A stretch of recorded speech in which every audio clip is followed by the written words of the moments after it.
역사와 인문학 구독자 여러분 반갑습니다. 한신은 초안대전에서 항우를 물리치고 한나라가 중국 천하를 통일하였는데 초안지 1편에서 6편에 이어 오늘은 항우와 유방이 천하를 두고 격돌했던 초안지를 계속해서 다룰 것인데요. 이번 시간에는 한신의 북벌과 유방의 전술 전략 반관계 인문학 처세술을 역사와 인문학 유튜브에서 영상으로 보내드리겠습니다. 기존 정사 초안지 시리즈 6편에서 이어지는 내용입니다. 전편에는 한신이 북벌을 단행해 배수진으로 조나라를 격파하고 이제 마지막으로 제나라로 향하는 시점까지를 다뤘습니다. 하지만 그 전편인 5편에서 제가 유방이 항우의 초나라 기병을 막을 비장일 수가 있었다는 부분에서 끝냈죠. 그리고 그 부분을 6편에서는 맨 처음에 간단히만 하고 넘어갔습니다. 그래서 오늘은 그 간단히 넘어갔던 이야기에서 시작해서 한신이 북벌을 하는 동안 유방은 무엇을 했는지를 다루려고 합니다. 행성대전에서 패배한 유방 탈탈 털린 유방은 계속해서 도망갔고 초나라군은 유방이 있는 동쪽으로 진격해오죠. 그나마 5편에서 유방이 영포라는 장수를 항우에게서 배신시켜서 초나라는 이 영포를 상대해야 했고 항우는 장수 용절을 보내 영포와 싸우게 했죠. 그리고 항우는 영포의 싸움이 끝날 때까지 기다리기로 결정했고 이 틈에 유방은 시간을 벌 수 있었죠. 하지만 항우가 직접 오지 않았다 뿐이지 초나라군은 여전히 동쪽으로 유방의 한나라군을 밀어붙이고 있었습니다. 그리고 이것만으로도 유방은 위협적이었죠. 왜냐하면 이때 초나라군은 기병을 필두로 진격해왔기 때문인데 당시 유방은 팽성대전에서 주력이 다 박살나고 보병밖에 남아있지 않은 상태에 따라서 유방의 정예보병이 극상승 중인 초나라 기병을 상대하기에는 버거웠기 때문이죠. 때문에 유방은 위기감을 느꼈고 이를 타개하기 위해서는 자신 역시 기병을 육성해야 했죠. 그래서 유방은 기병대장 한 명을 임명해서 기병대를 키우려고 했는데 문제가 있었습니다. 기병을 잘 운용하는 장수가 생각보다 몇 없었던 것이었죠. 팽성대전에서 다 와해되기도 했고 기껏 후보를 뽑아도 진나라 출신이었기 때문에 병사들이 진나라라면 치를 떨어서 따르려 하지 않았기 때문이죠. 때문에 유방은 울며 겨자 먹기로 그나마 말을 잘 다루는 자에게 기병대장을 맡겼는데 이때 유방은 반신반의하며 관영을 기용했습니다. 그도 그럴 것이 관용의 나이는 다른 장수보다 너무 어렸기 때문이죠. 하지만 이 관영이 의외로 주위를 깜짝 놀라게 하는 행동을 합니다. 그는 나이는 어리지만 전투 경험이 많았고 곧 순식간에 기병을 육성해 구색을 갖춘 기병대를 창설했던 것이었죠. 유방은 이러니까 오 관영 이 녀석 물건이었네. 좋다. 야 내가 관영 너 빵빵하게 지원해줄 테니까 기병대에 훈련시켜. 그렇게 한나라는 관영을 필두로 기병대를 훈련시켰고 곧 관영의 기병대는 실전에 투입되죠. 관영은 경읍과 세급으로 출격 한나라군에게 쳐들어오는 초나라 기병에 맞서 전투를 벌였는데 이 경색 전투에서 관영의 한나라 기병대는 승리를 하며 성공했죠. 덕분에 초나라군의 진격은 저지되었고 마침내 유방은 한숨 돌릴 수 있었습니다. 겨우 살았네. 그리고 유방은 초나라군이 주춤한 이때 그리고 항우가 아직 오지 않은 이 타이밍에 빠르게 항우를 막을 방어선을 구축하기로 하죠. 따라서 그는 형양과 성고를 중심으로 방어라인을 깔았습니다. 그렇게 단단한 방어선이 구축되었고 유방은 승산이 있다고 여겼죠. 이렇게 일단 항우의 앞길은 막았습니다.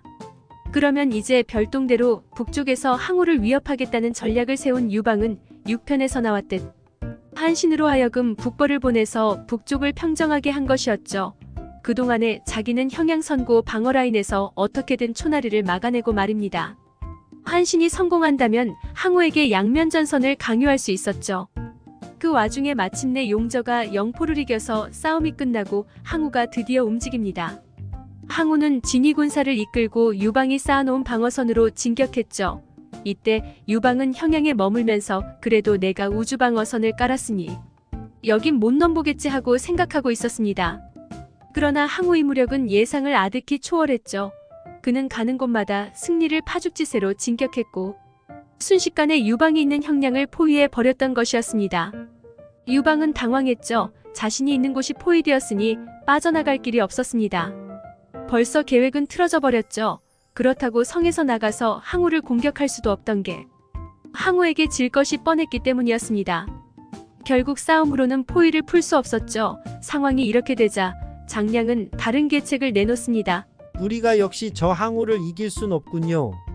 그렇다면 전투는 진다고 가정하고 다른 곳을 노려야 합니다. 다른 곳 어디?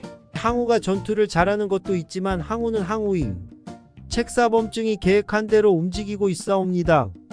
그렇다면 범증을 항우에게서 떼어놓는다면 상황은 조금이라도 우리에게 유리해질 것이옵니다.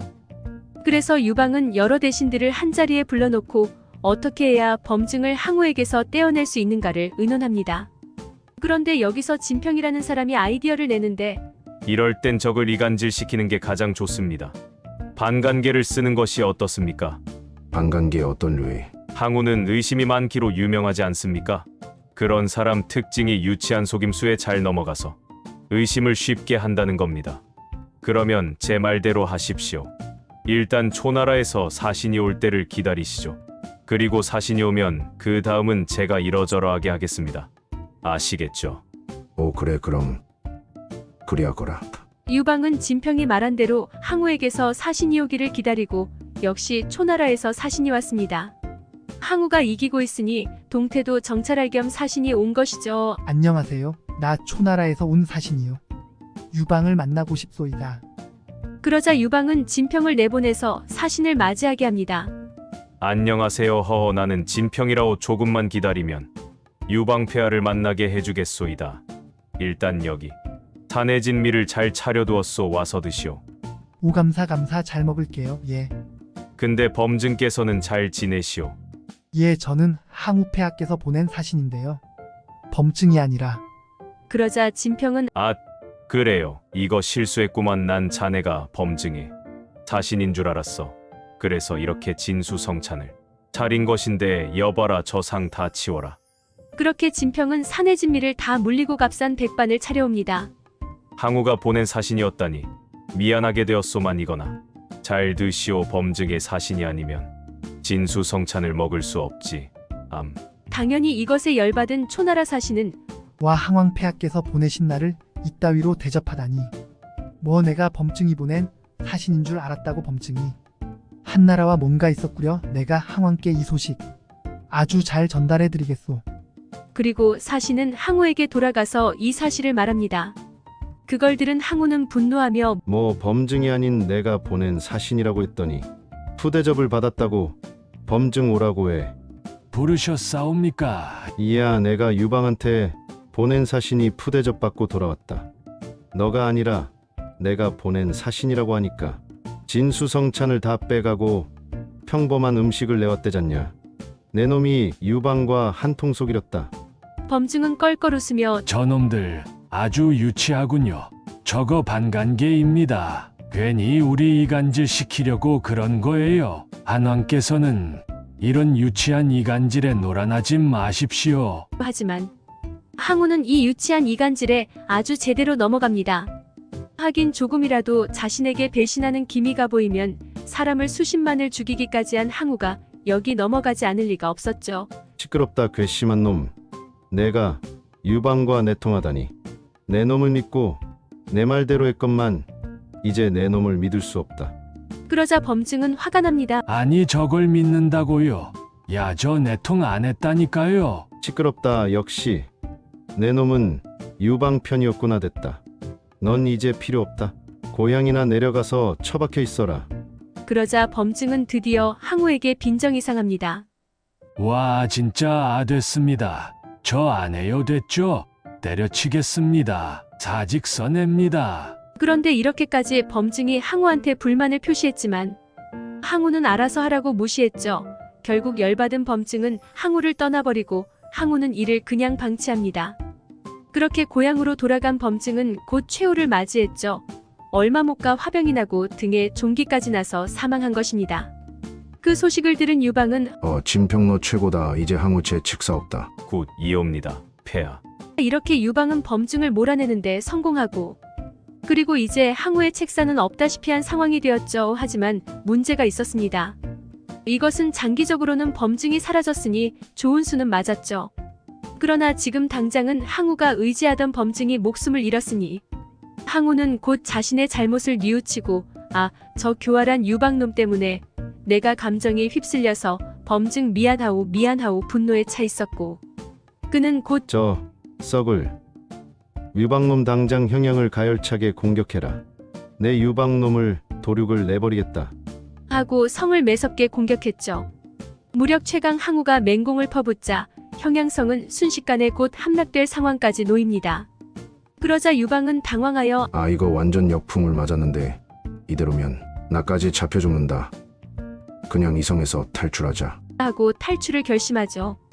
하지만 유방이 탈출하는 것을 보면 초나라군이 눈에 불을 켜고 잡을 게 뻔했습니다. 때문에 유방은 매우 난감했죠. 그런데 그때 귀신이라는 장수가 나서서 폐하 제가 희생하겠습니다. 제가 폐하의 모습으로 꾸며서 폐하인 척하겠습니다. 그렇게 제가 시간을 버는 동안 폐하는 뒷문으로 탈출하시죠. 하지만 그러면 내가 목숨을 잃는다. 그래도 제 한 몸 죽는 것보다 폐하께서 살아남아야 하지 않겠습니까? 그래야 천하를 통일하시죠. 그러니 너무 걱정 마십시오. 알겠다. 내 잊지 않으마. 그렇게 귀신은 유방처럼 꾸민 뒤 왕의 수레를 타고 나오며 식량이 떨어졌으니 나 유방은 항복하겠다.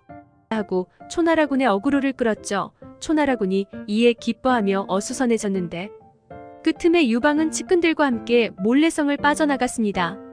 한편 귀신의 정체는 곧 드러났고 항우는 뭐야? 유방이 아니잖아. 유방 어딨어? 폐하께서는 이미 도망가신 지 오래다. 내 놈은 속아 넘어간 것이야. 이에 격분한 항우는 귀신을 불태워 죽였죠. 한편 탈출에 성공한 유방은 자신의 본거지인 관중으로 향합니다. 유방은 거기서 다시 군사를 모아서 항우에게로 돌아와 일전을 치를 생각이었던 것이죠. 저 항놈에게 한 방 먹여주겠노라. 하지만 유방이 가는 길에 원생이라는 사람은 이런 유방에게 조언을 해줍니다. 원생은 저 한왕 폐하 군사를 모아서 항우와 다시 일전을 벌일 생각이시라고요. 하지만 그건 좀 아닌 것 같습니다만. 그런데 뭣도 아닌 자가 갑자기 유방에게 이런 간언을 올리니 보통 왕이라면 뭐라고 너가니 부었냐 하겠지만 유방은 이 의견을 경청하여 왜냐? 어차피 항우와 1대1로 싸워봤자 가망이 없습니다. 항우를 상대하려면 머리를 써야죠. 관중으로. 가지 마시고 어디 남쪽에 적당한 방어진지를 찾아서 그곳에 머무르십시오. 그러면 항우가 소식을 듣고 그곳으로 올 것입니다. 그때 한왕폐하는 굳게 지키면서 농성만 하세요.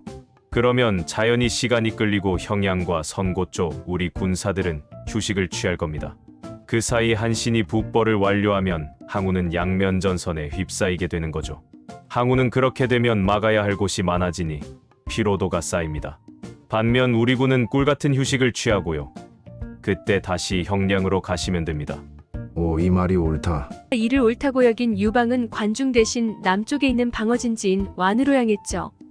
그렇게 완에서 방어선을 구축하고 유방은 기다렸고 그 소식을 듣자 항우는 유방놈이 완으로 내 당장 그곳으로 달려가. 저놈을 부숴버리겠다. 하고 완으로 달려왔습니다. 그리고 항우는 그곳에 맹공을 퍼부었죠. 하지만 유방의 계책이 들어맞게 됩니다. 아무리 항우라도 단단한 요새인 완에 자리 잡은 유방군은 쉽게 뚫리지 않았죠. 게다가 유방은 나가 싸우려 하지도 않았으니 시간은 더더욱 끌리고 있었습니다. 한편 항우는 초조해지죠. 이대로면 자신의 보급선만 길어져 식량 문제에 차질이 생기게 되니 말입니다. 하지만 항우는 그래도 보급선이 그때까지 유지는 되고 있던 상황이었는데 그런 그에게 청천벽력 같은 일이 생깁니다. 이 무슨 일인지 갑자기 초나라의 보급선이 누군가에 의해 파괴되고 심지어 초나라 중심부까지 공격받고 있다는 소식이 들려온 것이었죠. 이게 무슨 일이었을까요? 바로 팽월이라는 사람이 뒤에서 초나라를 공격하고 있던 것이었습니다. 팽월 이건 뭐 뜬금없는 자식 저놈이 내 보급로를 공격하네. 이 팽월이 누구냐? 그는 본래 수적대 중 하나였는데 리더십이 있어서 군대를 이끌고 거병하여 진나라를 무너뜨리는데 나름대로 공헌한 사람이었습니다. 하지만 항우가 진나라를 정벌하고 진나라 땅을 나눠줄 때 팽월에게는 땅을 나눠주지 않았죠. 때문에 팽월은 항우에게 적개심을 품고 유방에게 귀순한 상태였습니다. 그리고 그는 항우 뒤편에 머물면서 군사를 거느리고 항우에게 복수할 때를 기다리고 있던 터였는데 그러다가 유방이 지금 완에서 항우와 대치하고 있으니까 팽월은 이때를 노리고 항우의 본거지인 초나라로 진격한 것이었죠. 그리고 초나라의 보급로를 모조리 끊어놓으며 항우 군대가 밥을 먹지 못하도록 만들고 있었습니다. 때문에 항우는 뭐 이런 날벼락 같은. 그럼 저 팽월놈 잡으러 동쪽으로 갈 수밖에 없잖아. 별 수 없다. 여봐라, 선고를 맡길 테니 선고를 단단히 지키고 나는 잠시 팽월을 무찌르러 다녀오겠다. 하고 안에서 떠났죠. 그렇게 선고는 종공이라는 사람이 지키게 되었습니다. 그런데 유방은 사실 항우만 없으면 크게 용맹도 없는 장수도 아닌 종공 정도는 가뿐히 무찌를 수 있었죠. 그래서 유방은 냉큼 완에서 빠져나와 선고로 진격 손쉽게 그곳을 빼앗았죠. 한편 아직 형량은 포위되었던 상태였습니다. 결국 항우는 아직까지도 유방 방어 라인의 핵심인 형양 선고 둘 다 점령을 못한 것이었죠. 그래도 항우는 빠르게 팽월을 격파하고 돌아왔습니다.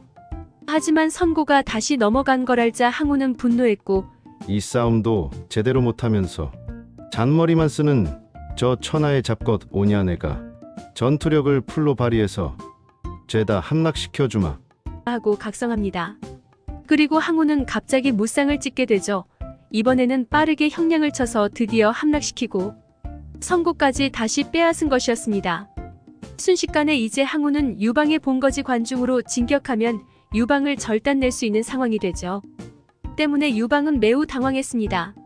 뭐 저런 미친 전투력이, 저 미치광이 도살자놈. 이제 유방의 본거지로 가는 길이 활짝 열린 상황. 유방은 이를 어떻게든 타개해야 했는데 유방은 또 꾀를 냅니다. 이번에도 팽월을 이용하기로 한 것이었죠. 사실 항우가 아까 팽월을 격파한 것은 맞지만 유격되었던 팽월의 특성상 언제고 다시 일어날 수 있었습니다. 때문에 유방은 그렇다면 야 팽월한테 지원 병력을 양껏 보내라. 팽월한테 힘을 실어줘서 다시금 항우의 뒤를 치게 만들자고. 그렇게 유방의 지원을 받은 팽월은 곧 힘이 생겼고 아, 좋다. 또 날 뛰어보자. 하고 다시금 일어나 초나라 측을 공격하기 시작했습니다. 항우는 그 소식에 또 팽월에게 가려면 먼 길을 왔다 갔다 해야 하니 웬만하면 안 가려고 했는데 팽월은 잘 뛰면서 초나라 보급로를 분쇄하고 17개나 되는 초나라성을 함락시켜버리는 기염을 토했죠. 항우는 결국 눈물을 머금고 다시 팽월에게로 갈 수밖에 없었습니다.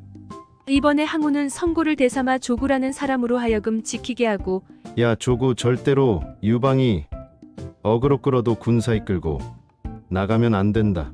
성을 굳게 지켜야 하고 팽월을 상대하러 갔죠. 그랬더니 유방은 또다시 기어나와 선고로 향했는데 조구는 항우의 명대로 성을 지키려 했으나 욕설 하나는 기가 막히게 잘했던 유방은 자기 부하들을 시켜 온갖 욕설을 며칠 동안 조구에게 퍼부었고 이에 소음 공해와 멘탈 공격을 동시에 받은 조구는 멘붕이 와서 결국 못 참고 공격을 나왔죠. 그리고 유방은 당연히 이를 손쉽게 격파했고 또다시 선고는 함락됩니다. 그리고 유방은 내친 김에 평양까지 진격해 형양도 탈환했죠. 또한 이때 유방은 식량 창고인 오창까지 확보하여 아주 꽉 먹고 알 먹고가 따로 없었습니다. 이러니 항우는 이런 천하의 개자식이. 꼭지가 돌아서 다시 돌아올 수밖에 없었죠. 하지만 팽월에게 가기 전과 전세는 완전히 뒤바뀐 상태였습니다. 가기 전만 해도 항우는 유방의 수도가 코앞이던 상황이었는데 이제는 순식간에 형양 성공 오창이 빼앗긴 절망적인 형세로 바뀌어버린 것이었죠. 그리고 유방은 거점을 광무산이라는 곳으로 옮겼고 항우는 그곳으로 진격해 광무에서 한초 양군이 대치함으로써 광무대치라고 불리는 대치가 시작되었는데 이렇게 양측이 팽팽하게 대치하니 둘은 비등비등한 것 같았지만 실은 항우가 훨씬 불리했죠. 왜냐하면 아까 유방은 선고를 먹는 겸사겸사 식량창고 오창도 점령했기 때문에 밥은 그나가 배불리 먹을 수 있던 반면 항우는 계속 팽월이 날뛰면서 보급로가 파괴되었기 때문에 쫄쫄 굶을 수밖에 없었기 때문이었죠. 한편 이때쯤 북벌을 하고 있던 한신은 제나라에 도착했습니다. 한신이 북벌을 거의 다 성공한 것이었고 마지막 제나라를 남겨두고 있던 것입니다. 만일 한신이 제나라를 정벌하고 북벌에 성공한다면 이제 항우는 유방과 한신 양면에서 포위되는 상황. 과연 한신은 제나라를 정벌할 수 있을까요? 의는 다음 편에서 계속됩니다. 역사와 인문학 오늘의 영상은 여기까지입니다. 이 영상이 도움이 되셨다면 구독과 좋아요, 알람 설정 부탁드립니다. 시청해주셔서 감사합니다. 계속적으로 역사와 인문학에 관한 다양한 영상을 보내드리겠습니다. 다음 영상에서 또 만나요.